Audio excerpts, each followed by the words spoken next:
بله عزیزم، ویدیو مخاط شد. میبینی که لوبیا خودش داره با آرامی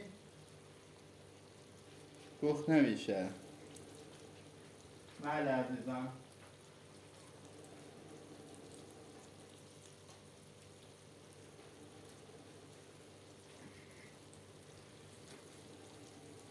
عزیزم نگی که آشپزی سخته، خداییش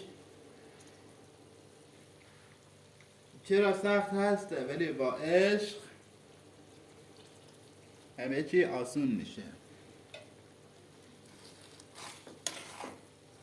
میبینی که لوبیا اونجا افتاد، قشنگ مخص شد.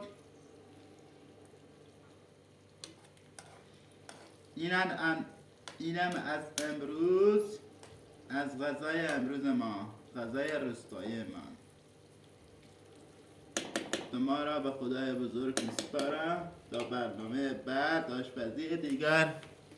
خدا یار و نگهدار شما باشه تا برنامه بعد.